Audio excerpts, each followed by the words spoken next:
Hey, welcome back. So in today's video, I'm going to be talking more about self-employed unemployment in New York, as well as some updates on the PPP.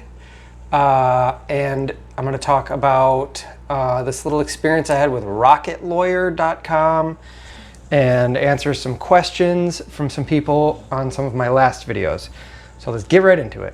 So starting off, one of the last videos I did was, can you keep unemployment with part-time work, PPP, UI, and PUA?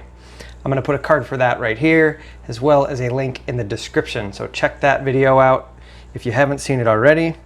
And in that video, I got a comment from David Boston. And David said, at 513, I don't think that is correct. The stated purpose of the stimulus, $600 per week, was also for those with reduced hours. No? Yeah, so his comment is, I was talking about how I'd heard that if you work 1 hour per day for 5 days, you cannot claim unemployment that week because you worked every day of the week. And so there's this whole debate going on about, if you only worked a couple hours, how are you still not qualifying for unemployment? And I don't know the real answer. I just know that I'm having trouble figuring it out, and it's not like you can call the unemployment office and ask. You can't get through to anybody right now. So that's what his question was about. I also got a comment from Olds W30, and he said, from New York Department of Labor, if you worked on any days, you will be asked, excluding earnings from self-employment, did you earn more than $504? If you worked at all during the week, you must indicate if you earn more than 504 gross before taxes. This does not include any money earned in self-employment. And he also said you can download the PDF from their website, Guide for Claiming Weekly UI Benefits. On the New York State Department of Labor's website, when I filled out today, it asked me that question, indeed. Not including what you earned from self-employment. Did you earn more than $504 before taxes as a result of that unemployment? Which is so weird, right? So like, not including self-employment. And I made $0 anyway, so it doesn't matter. And then of course it asks if you refuse any job offer. And then pandemic unemployment insurance, also known as PUI, which I've been calling it PUA, pandemic unemployment assistance is what I've been hearing it called. There's all these other questions that it asks you to qualify for that. All right, so I also got a question from usedcomputers.org is his name. The question is, now that New York City is opening up, can I still receive unemployment assistance even though the city is open and in phase 1 of reopening foot traffic has not picked up and I'm not making any sales? While the city was closed down, he would claim 0 days. Now he has to certify he worked 4 more days, but he's not making any sales. So he put it in there that he didn't make $504, but he worked 4 more days. I sent him a message back, and he sent me a message the next day saying that he found out the hard way. New York City is in phase 1. Retailers of general merchandise can open as of 6/8, but there's very little foot traffic and made very few sales. He reported this on the Department of Labor's website, and he worked 4 more days. He was able to contact the Department of Labor by phone. The representative told him that if he earned $504 a week or worked more than 4 days, you will not get a payment, even if you are not making any sales. He asked the representative, should he just stay home? And she said, I cannot tell you what to do, but maybe you shouldn't open your business until things get better. This week, unless traffic picks up, we'll probably only open 1, 2, or 3 days. If he worked 3 days, he would get 25% of the state benefit plus the $600 PUI payment.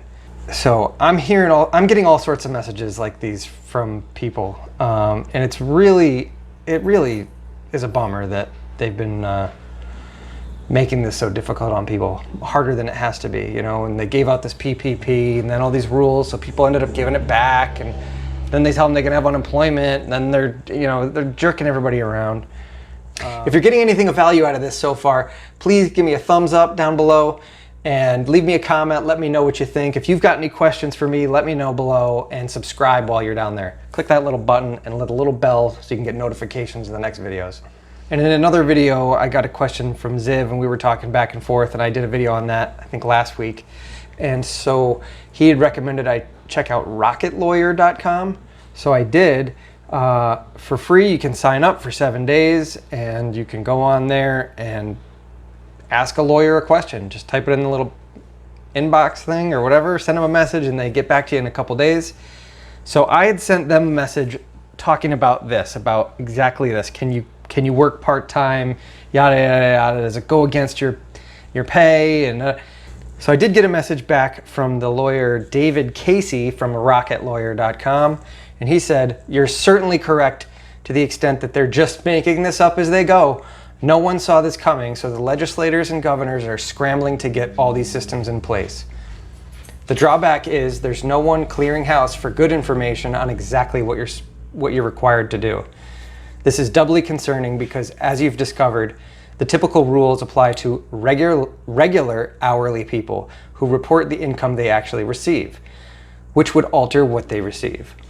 But if you're self-employed, the money you receive isn't the money you keep. That still has to cover, depending on your business, parts, overhead, rent, car insurance, etc. Your state's labor website simply says you're still required to provide a weekly certification of your benefits, but provides zero direction as to how people in your situation are required to calculate your income. Your best bet is to keep good records of what's coming in and going out, and be as accurate as you can of what you're actually keeping as your income. So if there's a question later, you can respond with facts and evidence that you were as honest as you possibly could have been. Then they give you some references and some phone numbers and places to contact them again if you want more information. So you can, it's pretty cool. I mean, they got back to me within a couple days and he gave me exactly the information that I thought he was going to say. There's no information to give. This is all just, they're flying by the seat of their pants, basically. So yeah, as I said, I keep getting tons of questions and I'm trying to dig up answers for everybody as well as find them for myself. Most of the answers are big old question marks. So I'm answering questions with questions because there are no answers. I wish there was.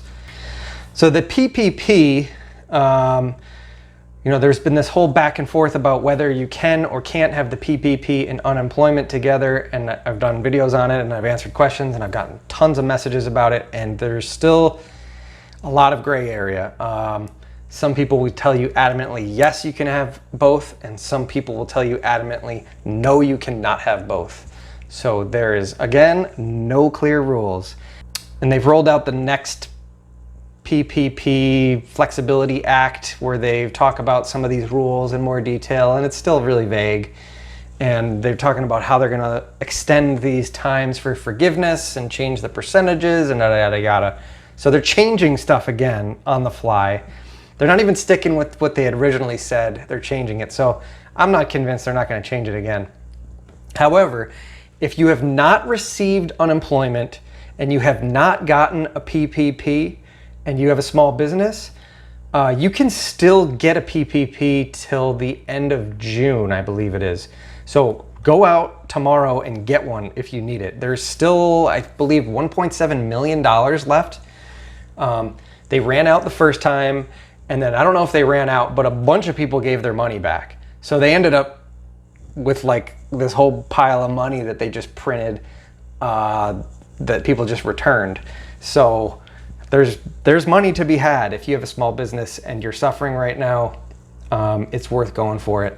I don't think as of right now you can go back for a second PPP, but I've heard that there's talks about that because some economies, especially in the country, are not even opened up yet, and it's a mess. And so stay up to date with that, with your local state and government and all that kind of stuff.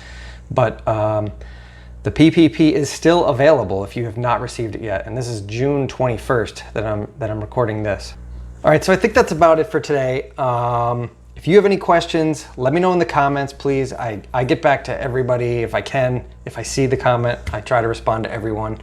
And let me know if there's any other things you want me to talk about in these. I've been doing these business type videos every Monday for the last couple months. So I think that's what I'm going to continue to do, is on Mondays do like a business video, and then some point else during the week do my normal how-to or tool review video. So I'm still hitting both of those things that I like to do. So anyway, that's it for today. Thanks for watching, and I'll see you on the next video.